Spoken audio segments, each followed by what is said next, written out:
The UES Wanderer had been humanity's pride and joy for exactly 47 minutes before it became their most expensive mistake. Captain Marcus Vale stood on the bridge, watching the swirling void of intergalactic space through the main screen, completely unaware that he was about to make history in the worst possible way. "Captain, we are approaching the galactic boundary," announced Lieutenant Zara Kim from her navigation console. Her fingers danced across the holographic interface, double-checking calculations that had been triple-checked by Earth's finest minds. All systems green. The deep space probe data looks solid. Vale nodded, trying to suppress the grin threatening to break across his weathered face. Humanity's first ship to leave the Milky Way galaxy. First contact protocols were locked and loaded, diplomatic packages translated into 12 alien languages, and enough firepower to level a small moon, just in case the neighbors weren't friendly. "How's our passenger manifest holding up, Doctor?" Vale called to the ship's chief medical officer, Dr. Rebecca Torres, who was monitoring the civilian section. 312 refugees from the Centauri conflict are stable in cryo-sleep, Torres replied, her voice carrying that professional calm that only came from years of patching up soldiers. The research team is practically vibrating with excitement. Can't say I blame them. Professor Alan Wright, the expedition's lead xenobiologist, chose that moment to burst onto the bridge like an overgrown child on Christmas morning. "Captain, the spectral analysis is unprecedented. We are detecting energy signatures that don't match anything in our databases. This could be the discovery of the century." Vale raised an eyebrow. "Let's hope it's a friendly discovery, Professor." "Commander Briggs, what's our tactical status?" Commander Jake Briggs, a mountain of a man who'd earned his stripes in the Titan Wars, checked his displays with the methodical precision of someone who'd learned that paranoia kept you breathing. "All weapons systems ready, Captain. Defense grids charged. Fighter bays prepped. Though I gotta say, if we run into something out here that wants to dance, we're gonna be dancing alone for a very long time." "Cheerful as always, Jake," Vale muttered, then raised his voice. "All hands, this is the captain. In approximately 10 minutes, we WLL be making the jump to intergalactic space. Whatever we find out there, remember that we are representing not just humanity, but every species that ever dared to look up at the stars and wonder what else was possible." In the civilian quarters, Dr. Lena Vasquez was trying to keep her research team from bouncing off the walls.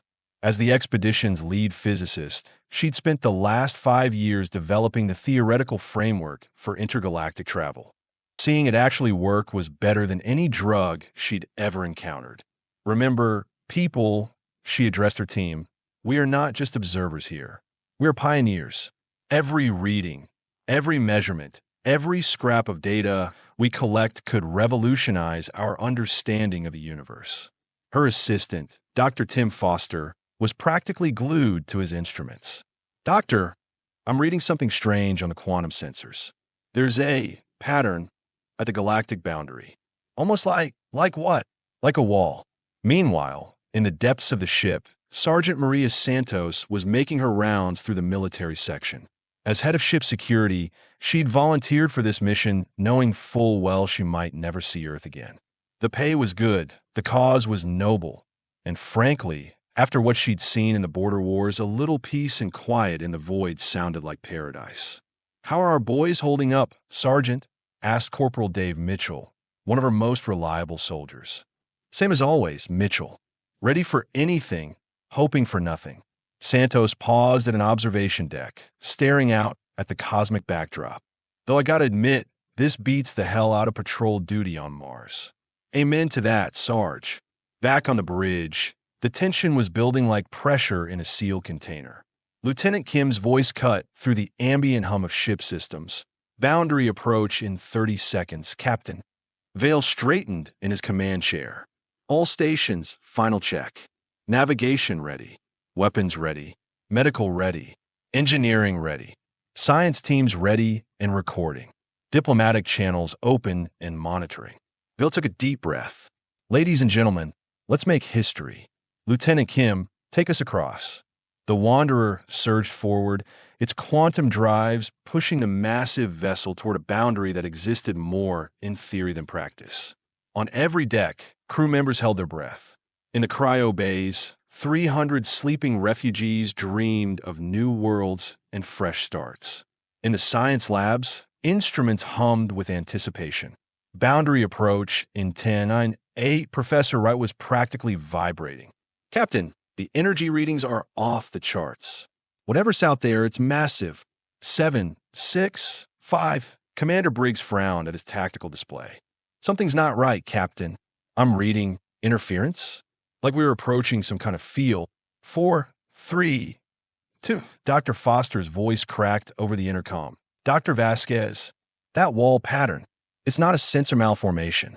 It's real. It's actually there. 1. Crossing boundary. Now, for exactly 0.3 seconds, the UES Wanderer existed in intergalactic space. For 0.3 seconds, humanity had achieved the impossible dream of leaving their galactic home. Then the ship hit the wall. That IT wasn't a wall in any conventional sense. There was no metal, no stone, no visible barrier of any kind. But the effect was the same as if the Wanderer had been fired from a cannon directly into the side of a mountain. The impact was instantaneous and absolute. The forward sections of the ship, the bridge, the navigation center, the primary science labs, were compressed into a space roughly the size of a basketball in the span of a microsecond. Captain Vale, Lieutenant Kim, Professor Wright, and 37 other souls were converted from living, breathing human beings into a brief smear of organic matter before the laws of physics had time to process what had just happened. The shock wave tore through the ship like the fist of an angry god. Bulkheads that had been designed to withstand direct asteroid impacts crumpled like paper. The quantum drives, those marvels of human engineering, exploded in a cascade of exotic particles that turned 3 decks into a brief, localized hell. Dr. Vasquez was thrown across her lab as the ship bucked and twisted around her. The last thing she saw before the ceiling came down was her life's work. All those calculations, all those theories about intergalactic space, being proven catastrophically wrong.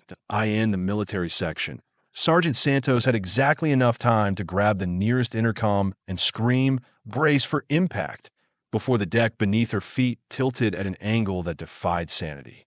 Corporal Mitchell was crushed by a support beam that had been rated to hold 10 times its own weight. The medical bay became a charnel house as Dr. Torres fought desperately to save lives while her own equipment tried to kill her. The artificial gravity fluctuated wildly, sending patients, medical supplies, and Torres herself careening between floor and ceiling in a deadly dance. But it was in the civilian quarters where the real horror unfolded. The cryo bays, those carefully maintained chambers holding 300 sleeping refugees, were the first systems to fail completely. Emergency protocols that should have awakened the sleepers and prepared them for evacuation never triggered. Instead, the life support systems simply stopped. 300 people, dreaming of new worlds and second chances, died in their sleep as their frozen bodies were subjected to forces that no human had ever been designed to survive. The Wanderer, humanity's first and last intergalactic vessel, tumbled end over end through the void, trailing debris and atmosphere in a glittering cloud of destruction. Of the 600 souls who had crossed the galactic boundary with such hope and determination, fewer than 50 remained alive, and in the twisted wreckage of what had once been the navigation center, emergency beacons began broadcasting humanity's first message to intergalactic space, a desperate, automated distress signal screaming into the cosmic dark, announcing to any listening ears that the newest players in the galactic game had just made a very, very big mistake. Commander Briggs pulled himself from beneath a collapsed console, tasting blood, and tried to remember which way was up. His tactical display was dead. His weapons systems were offline, and somewhere in the distance, he could hear the distinctive sound of atmosphere venting into space. "This is Commander Briggs to any surviving personnel." He croaked into his helmet comm, "Report status immediately." The responses were few and far between. Sergeant Santos, alive but trapped in the military section. Dr. Torres, working frantically to save the handful of civilians who'd survived the impact. A few scattered technicians and scientists, most of them injured, all of them scared. But from the bridge, from the navigation center, from the science labs that had been humanity's pride and joy, nothing but silence. What the hell did we hit? Santos' voice crackled over the comm, rough with pain and confusion. That, thought Briggs as he stared out at the star-filled void through a crack in the hull, was an excellent question. Because according to every instrument they'd had, every calculation they'd made, every theory they'd developed, there had been nothing there to hit. Nothing at all. Yet here they were, broken and bleeding in the cosmic dark, survivors of humanity's first encounter with something that, by all rights, should not have existed. Something that had been waiting at the edge of their galaxy like a guard at a gate, ready to teach the newcomers a harsh lesson about the rules of intergalactic space. Something that had just announced to humanity, in the most brutal way possible, that they were not as special as they'd thought they were. The invisible wall had spoken, and humanity had failed its first test point 3 hours after the Wanderer had kissed the invisible wall and lost. Commander Jake Briggs was learning that survival in deep space required a very different skill set than winning wars on planetary surfaces. The emergency lighting cast everything in hellish red, and the constant groaning of stressed metal reminded everyone aboard that their ship was held together by little more than hope and engineering stubbornness. Status report, people. Briggs called over the comm system, which worked about half the time and sounded like it was being filtered through gravel. Medical here, came Dr. Torres' exhausted voice. I've got 14 survivors in various states of wish I was dead. 3 more who probably will be dead by morning, and 1 guy who keeps asking me to explain the laws of physics to him because he's convinced we are all hallucinating. That would be Dr. Foster, came a new voice, Dr. Vasquez, sounding like she'd been gargling with broken glass. He's dealing with the reality that his entire understanding of space-time just got flushed down the cosmic toilet. Sergeant Santos chimed in from wherever she was trapped. Military section reporting. I have got 6 Marines alive, 2 unconscious, and Corporal Patterson who won't stop singing show tunes. I think he hit his head harder than the rest of us. Show tunes. Briggs raised an eyebrow. Something about a bright golden haze on the meadow. It's driving us all insane. At least he's optimistic. The gallows humor was keeping them sane, but Briggs knew it wouldn't last long. They had maybe 18 hours of life support left, no working engines, and they were stranded in a part of space that apparently came with invisible walls and a serious attitude problem. Commander, Dr. Vasquez's voice carried a note of excitement that seemed wildly inappropriate given their circumstances. I need to show you something. Can you make it to Science Lab 7? Define make it. Are we talking about a leisurely stroll or more of a death-defying obstacle course through twisted metal and explosive decompression? Somewhere in between. 20 minutes later, Briggs had worked his way through a maze of debris that would have made a professional contortionist weep. He found Vasquez in what remained of her lab, surrounded by equipment that looked like it had been through a blender set to puree. Please tell me you have figured out what we hit, Briggs said, pulling himself through a gap where a door used to be. Better than that, Vasquez grinned, and there was something manic in her expression that made Briggs nervous. I've figured out what hit us back. She gestured to a jury-rigged sensor array that was somehow still functioning. Look at this data stream. Whatever that barrier is, it's not just sitting there passively. It's scanning us, learning about us. And Commander, it's getting stronger. Briggs studied the readings, trying to make sense of the quantum gibberish.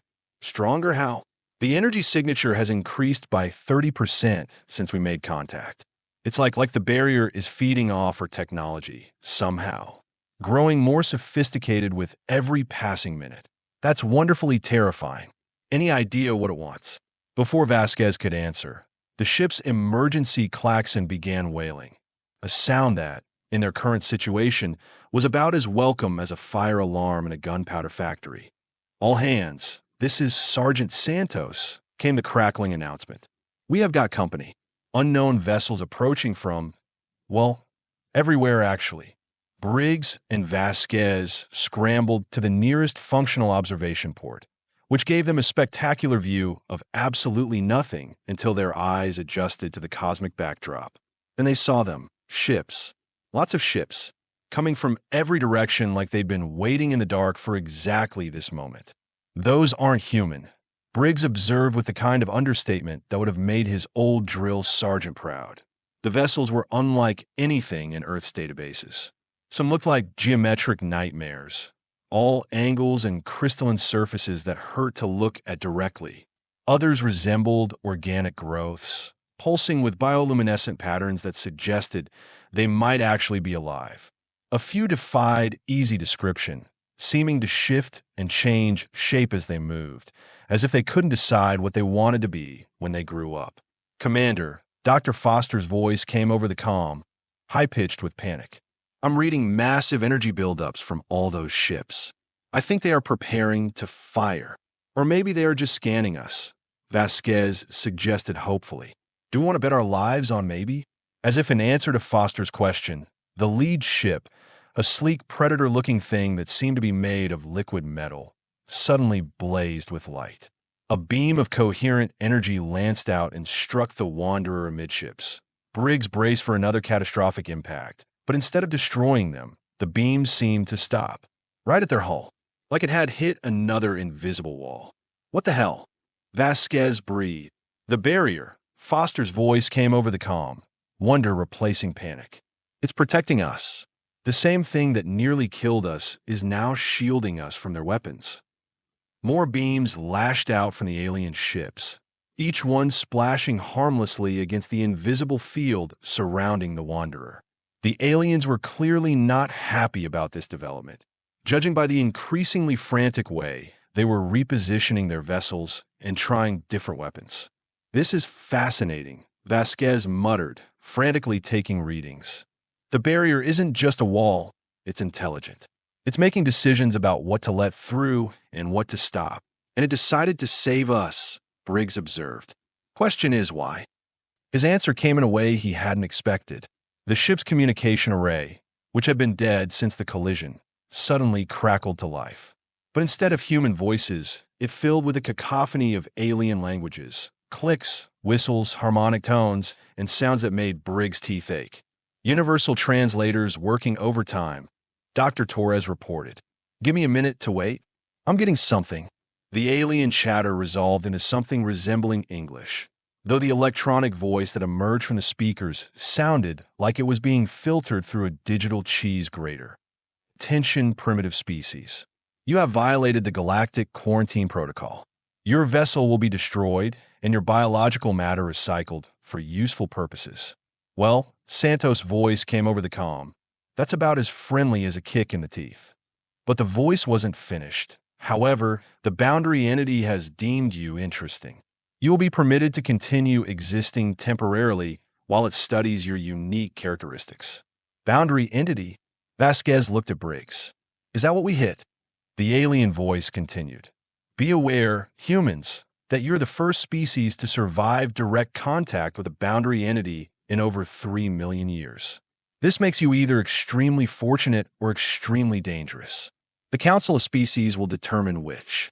"Council of Species?" Briggs keyed the comm.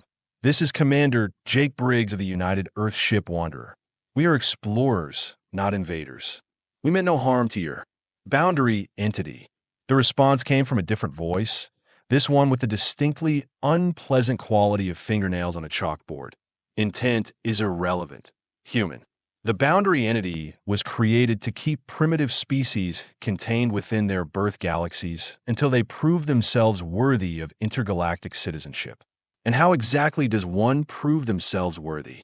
Briggs asked, though he was pretty sure he wasn't going to like the answer. "By surviving the trials, of course." Of course it was trials. It was always trials with advanced alien civilizations. Couldn't they just have a friendly chat over coffee like civilized beings? "What kind of trials?" Vasquez asked, her scientific curiosity apparently stronger than her survival instincts. "The first trial has already begun," the scratchy voice announced. "You survived contact with the boundary entity. Impressive, but meaningless without context. The second trial will test your species' capacity for growth under pressure. The alien ships began to withdraw, but they didn't go far. They formed a loose perimeter around the Wanderer, like cosmic vultures waiting for something to die. The second trial, the voice continued, will commence in 6 of your hours. During this time, you will be given access to the boundary entity's knowledge repository. You may use this information to repair your vessel and prepare for what comes next. And if we refuse to participate in your trials, Briggs asked, then the boundary entity will withdraw its protection, and the quarantine fleet will fulfill its original purpose. The communication ended with a sound like static eating itself, leaving the survivors of the Wanderer to contemplate their situation in relative silence. So, Santo's voice broke the quiet. We accidentally crashed into a cosmic gatekeeper, impressed it enough to keep us alive, and now we are apparently contestants in some kind of intergalactic game show. Did I miss anything? The part where failure probably means extinction for our entire species, Dr. Torres added helpfully. Right? That part. Briggs looked around at the wreckage of their ship, thought about the 600 souls they'd lost, and made a decision that would echo through human history. All right, people, here's the situation. We came out here to represent humanity among the stars. We lost most of our people, most of our ship, and apparently our entire understanding of how the universe works. But we are still here, we are still breathing, and we have just been given an opportunity that no human has ever had before. He paused, letting his words sink in. We're going to take their trials. We're going to learn everything we can from this boundary entity. And we're going to prove that humanity belongs among the stars, even if we have to drag ourselves there bleeding and broken. Commander, Vasquez said quietly, what if we fail? Briggs looked out at the alien ships waiting in the darkness, then at the invisible barrier that had destroyed their dreams and somehow, impossibly, saved their lives. Then we fail as humans, he said. Together, the Wanderer drifted in the cosmic dark, no longer humanity's pride, but not yet their shame. Around them, the galaxy waited to see if the newest species to touch the stars would prove themselves worthy of the vast night sky. The invisible wall had tested them once and found them. Interesting. Now came the hard part. Now came the trials that would determine whether humanity was ready to join the cosmic community or whether they would remain forever trapped within the boundaries of their birth galaxy. Just another species that had reached too far and fallen short in the depths of space. The boundary entity pulsed with alien thought, processing the strange data these humans had provided. It had been so long since a species had survived first contact. So very long since it had felt curious. These humans were different. Fragile, yes. Primitive, certainly. But there was something in their response to catastrophe. Something in the way they refused to surrender, even when facing the impossible, that resonated with ancient programming buried deep in the entity's core. Perhaps, the boundary entity mused, these humans might actually be worth saving after all. The trials would tell 4 hours into their countdown to the second trial. The Wanderer had become a very different kind of ship. What started as a wreck held together by prayer and stubbornness had transformed into something that defied every engineering principle Briggs thought he understood. Commander, you need to see this. Dr. Vasquez called from what used to be the main science lab and was now something that looked like the inside of a living computer. The walls pulsed with soft blue light, and information flowed across surfaces and languages that hurt to look at directly. Briggs made his way through corridors that had somehow repaired themselves, past bulkheads that now hummed with alien energy. The boundary entity's knowledge repository wasn't just providing information. It was actively rebuilding their ship using principles that made human physics look like finger painting. What am I looking at, Doc? The impossible, Vasquez replied, her voice filled with equal parts wonder and terror. The entity isn't just giving us data, it's teaching us. Watch this. She touched one of the glowing panels, and suddenly Briggs' mind was flooded with concepts that his brain wasn't designed to process. Spatial folding, quantum consciousness, the mathematics of dimensional barriers. Information that should have taken decades to understand flowed through his thoughts like water. Jesus, he gasped, staggering backward. How Is that possible? Direct neural interface came a new voice, but not from any of their survivors. The words seemed to form in the air itself, carrying harmonics that made Briggs' bones resonate. Your species learns through experience. We provide experience directly. You are the boundary entity, Briggs said. It wasn't a question. I am a fragment of it, translated into concepts your limited neurology can process. You may call me guide. Original, Sergeant Santos muttered over the comm, real creative, these cosmic gatekeepers. The presence that called itself guide seemed amused by this. Creativity is not required for function, Sergeant Santos, though your species seems to prioritize it highly. This is noted. Dr. Foster's voice crackled through the ship's speakers. Commander, I'm reading massive changes in our hull composition. Whatever this thing is doing to us, we're not exactly human technology anymore. Define not exactly, Briggs replied, though he was pretty sure he didn't want to hear the answer. Our hull is now composed of materials that don't exist on the periodic table. Our engines are running on principles that make cold fusion look like rubbing sticks together.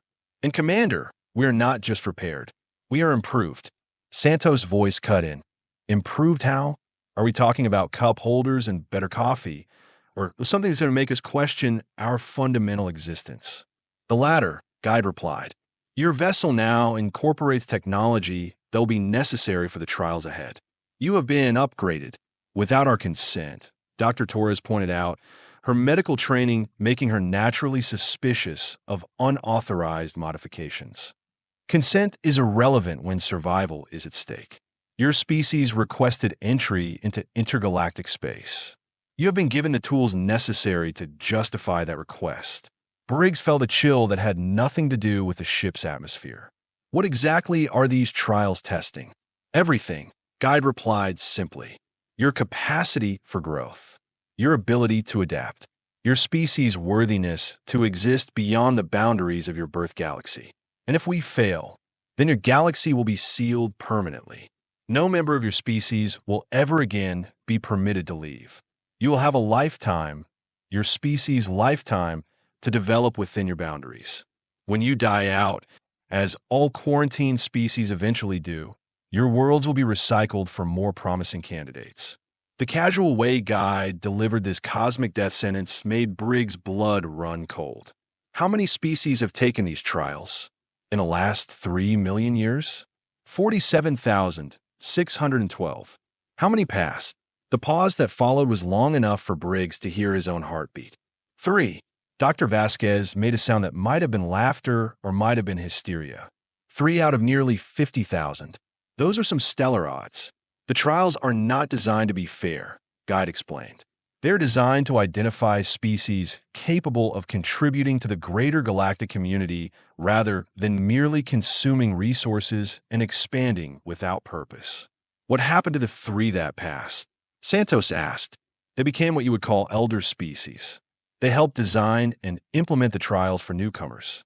They have transcended their original biological limitations and now exist as integrated members of the Cosmic Council. Transcended how? Dr. Torres' medical curiosity was clearly warring with her human caution. That information is restricted until after successful completion of all trials. Briggs was beginning to understand the scope of what they were facing. This wasn't just about humanity's right to explore the stars. It was about their right to continue existing as a species at all. How many trials are there for your species? 7. 7 trials to determine the fate of the entire human race, Briggs muttered. No pressure or anything. The pressure is intentional, Guide confirmed. Species that cannot handle stress are unsuitable for intergalactic existence. What's the second trial? Vasquez asked. Cooperation under impossible circumstances. As if summoned by Guide's words, new contacts appeared on their rebuilt sensor array. But these weren't the threatening alien ships from before. These were human vessels. 3 of them, approaching from different directions. That's impossible, Foster breathed. Those are Earth ships. But how did they get here so fast? They didn't, Guide explained. These are representatives of potential futures for your species. Each ship contains humans who have developed along different evolutionary paths. You must work with all three groups to solve a problem that none of you can handle alone. What kind of problem? Briggs asked, though he was learning to dread Guide's answers. The kind that will determine whether your species has the flexibility to grow beyond its current limitations. The first ship to establish communication carried the call sign UES Prometheus. The voice that came through was recognizably human, but carried an odd, mechanical quality. This is Captain Unit 779 of the Collective Prometheus. We have been tasked with cooperation protocol. Individual identity is secondary to group efficiency. Santos whistled low. Cyborgs. They went full cyborg. Cybernetic integration, the voice corrected. Biological limitations have been overcome through technological synthesis. Emotional responses are regulated for optimal decision-making. The second ship, the UES Darwin, had a very different approach. Greetings, cousin ship, came a voice that sounded like it was coming from someone who was simultaneously laughing and purring. This is Pack Leader Zoe of the Darwin Hunting Pod. We smell your fierce scent from here, but also your determination musk. Very interesting combination. They went feral, Dr. Torres observed. Genetic modification to enhance survival traits. Enhanced evolutionary adaptation. The Darwin voice corrected cheerfully. We embraced the beast within and found it to be quite lovely, much better at surviving than the soft flesh originals.